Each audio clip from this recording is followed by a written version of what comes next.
Imagine a fighter jet that doesn't need a runway. This idea became an obsession for the US Navy during the Cold War. The Navy wanted a fighter that could take off and land vertically from the deck of any ship, not just to protect carriers, but also to defend convoys from enemy aircraft. Their answer, they hoped, was the tailsitter. Enter the Convair XFY-1, better known as the pogo. This thing was wild. It was designed to stand straight up on its tail, with its massive contra-rotating propellers pointed at the sky. It would launch vertically like a rocket, transition to horizontal flight to engage enemies, and then, here's the really tricky part, back itself down onto the deck, landing on its tail. Landing was a nightmare. The pilot had to look over his shoulder while delicately managing the throttle to descend without crashing. Test pilot Skeets Coleman was one of the few who could master it, but even he admitted it was incredibly difficult. The pogo was just too impractical for the average pilot, and as jet fighters got faster, this turboprop oddity was quickly left behind. A fascinating but failed experiment. Number 14. Vultee XP-54 Swooze Goose. The Vultee XP-54, nicknamed the Swooze Goose, is what you get when you design a plane around its gun. In the early 1940s, the U.S. Army Air Forces wanted a new interceptor, and Vultee came up with a truly strange solution. The XP-54 was a twin-boom pusher design with the propeller in the back, but its weirdest feature was the nose. The entire nose section, which held its powerful cannons, could pivot up and down. The idea was that the pilot could adjust the aim of his shots without changing the plane's altitude, creating a more stable gun platform for attacking bombers. It even had a unique downward ejecting seat for the pilot. Instead of blasting upward, the seat would drop out from below. Unfortunately, the Swooze Goose was a victim of its own ambition. The powerful engines it was designed for never came to be, and the substitutes left it severely underpowered. By the time it was ready for testing, the jet age was already making propeller fighters like the XP-54 obsolete. Only 2 prototypes were ever built before the project was canceled. Number 13. Rockwell Hi-Mat. What if you could test the absolute limits of a fighter jet without risking a pilot's life? That's the question NASA and the US Air Force asked in the late 1970s. Their answer was the Rockwell Hi-Mat, which stands for Highly Maneuverable Aircraft Technology. This was no average remote-controlled plane. The Hi-Mat was a 44% scale, jet-powered research drone designed to be one of the most agile aircraft ever flown. It was built to explore super maneuverability, the ability to perform maneuvers impossible for conventional aircraft. It featured advanced aerodynamics and a system for vectoring the engine's thrust. Controlled by a pilot from a ground station, the Hi-Mat pushed the boundaries of flight, testing maneuvers at extreme angles of attack. The data gathered from the Hi-Mat program was invaluable, contributing to the advanced designs and flight control systems of legendary fighters like the F-16 and F/A-18. While you'll never see a full-sized Hi-Mat, its technological DNA is present in many of the advanced fighters flying today. Number 12. McDonnell Douglas X-36. At first glance, the X-36 looks like it's missing something crucial, a tail. And you'd be right. This bizarre, futuristic-looking jet was a joint project between McDonnell Douglas and NASA in the 1990s, designed to test the feasibility of a tailless fighter. Tails create drag and make an aircraft easier to spot on radar. By removing them, engineers believed they could create a stealthier and more agile fighter. Of course, removing the tail also makes an aircraft incredibly unstable.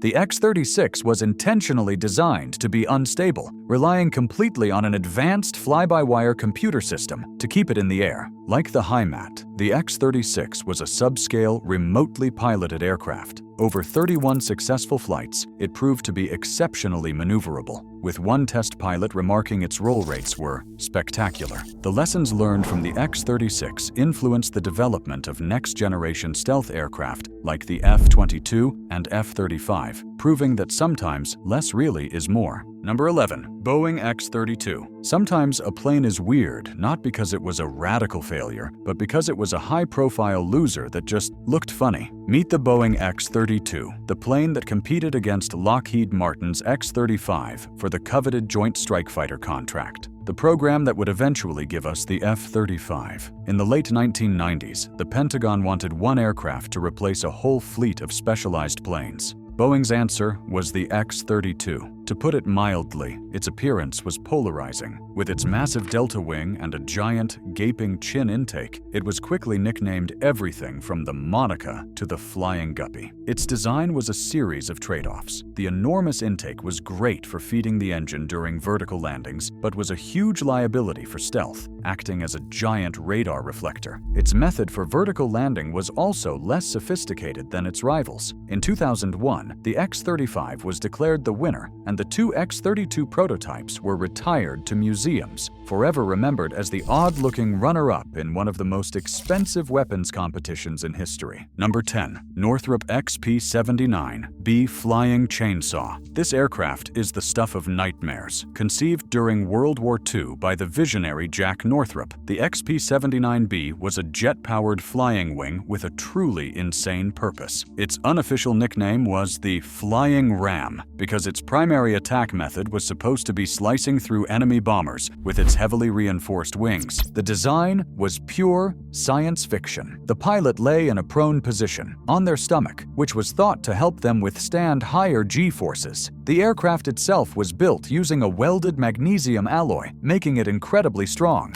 While some historians debate whether ramming was ever the official plan, the legend persists. The plane was also armed with 4.50 caliber machine guns, just in case. Tragically, this radical concept never had a chance to prove itself. On its very first flight in September 1945, the XP-79B went into an uncontrollable spin and crashed, killing test pilot Harry Crosby. With the war over, the project was scrapped, leaving the Flying Chainsaw as one of history's most audacious and dangerous what-ifs. Number 9. Ryan X-13 Vertige. If the Convair Pogo was a clumsy attempt at a tail-sitting VTOL aircraft, the Ryan X-13 Vertige was its surprisingly graceful, jet-powered successor. Developed in the 1950s, this was another U.S. Air Force attempt to create a fighter that didn't need a runway. The Vertige was a true tail-sitter. It would be raised into a vertical position on a mobile trailer, fire up its engine, and take off straight up. But the landing was the real magic trick. The pilot would approach the trailer, transition back to vertical flight, and then carefully descend, using a hook on its nose to catch a wire. It was like landing a fighter jet on a coat rack. Amazingly, it worked. Test pilots successfully demonstrated the full flight cycle, even performing a demonstration at the Pentagon. However, like the Pogo, the Vertige was ultimately deemed too complex and impractical for operational service. The level of skill required was immense, and the aircraft just couldn't compete with more conventional designs. Number 8. NASA AD-1 Oblique Wing. This plane looks like it's broken in the middle. The NASA AD-1, which flew from 1979 to 1982, was designed to test one of the most counterintuitive ideas in aviation, the oblique wing. The entire wing was mounted on a central pivot and could be rotated during flight, skewing at an angle of up to 60 degrees. The concept, developed by NASA engineer Robert T. Jones, was based on studies showing a pivoting wing could significantly reduce drag at supersonic speeds. For takeoff and landing, the wing would be straight. As the plane sped up, the wing would pivot, becoming more efficient. Pilots who flew the AD-1 said it was surprisingly easy to handle, despite its bizarre appearance. However, the complexities of the design meant that the oblique wing never made it to a production aircraft. It remains a fascinating footnote in the quest for supersonic efficiency. Number 7. Mil V-12. This isn't just a big helicopter, it's a flying monster. The Soviet Mil V-12 is, to this day, the largest helicopter ever built. To understand why, you have to go back to the Cold War. The Soviets needed a way to transport massive strategic assets, like missile components, to remote launch sites without being seen by spy planes. The result was a helicopter of truly epic proportions. Instead of a single main rotor, the V-12 used two massive rotors mounted on the ends of large wings. The distance across both rotors was about 220 feet, wider than the wingspan of a Boeing 747. The fuselage was over 90 feet long, and the cockpit had 2 floors. The V-12 set records for lifting staggering payloads, but it was also incredibly complex and a maintenance nightmare. By the time it was ready, spy satellites and smaller mobile missiles made its original mission obsolete. Only 2 prototypes were ever built. One now sits in a museum, a silent testament to solving a problem with sheer brute force size. Number 6. Blohm & Voss BV-141. Symmetry is one of the most basic principles of aircraft design. The Blohm & Voss BV-141 threw that principle right out the window.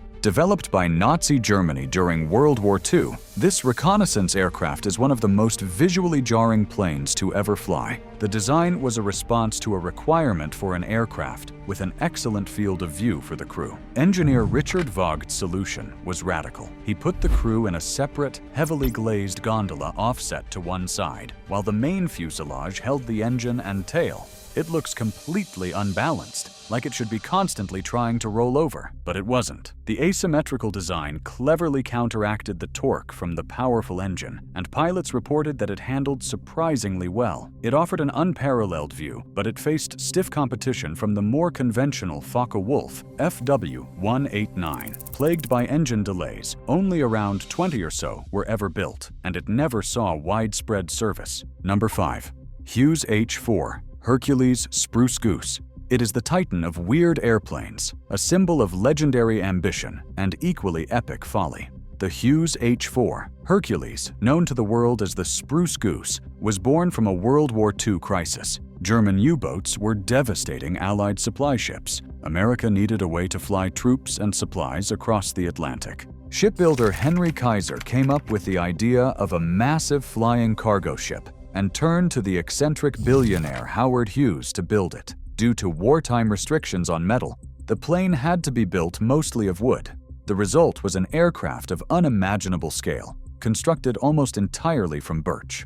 It remains the largest flying boat ever built, with a wingspan longer than a football field. But the project was plagued by Hughes's perfectionism. By the time it was finished, the war was long over. Hauled before a Senate committee to answer for the money spent, a defiant Hughes took the controls himself on November 2, 1947. During what were supposed to be taxi tests, he lifted the colossal aircraft 70 feet into the air, flying it for about a mile before setting it back down. It was its first and only flight. Number 4. Northrop Grumman X-29. Look at the wings on this thing. They look like they're on backward. The Northrop Grumman X-29 was an experimental jet from the 1980s designed to test a radical and inherently unstable concept: the forward-swept wing. Theory suggested that sweeping wings forward could offer incredible agility, but there was a huge problem: aeroelastic divergence. The forces of lift naturally want to twist a forward-swept wing's leading edge upwards, which increases lift even more, leading to catastrophic failure in a split second. The X-29 was made possible by two key technologies. First, its wings were made of advanced carbon fiber composites, engineered to resist that dangerous twisting. Second,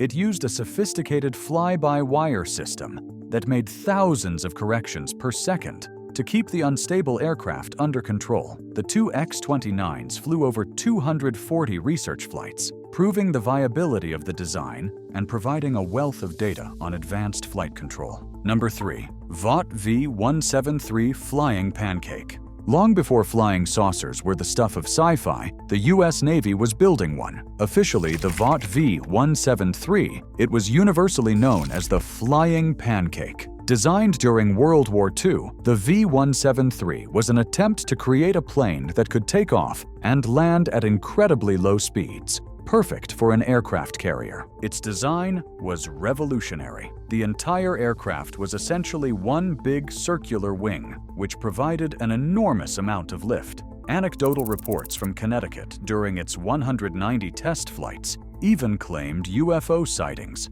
Its stall speed was practically non-existent, and the airframe was incredibly strong.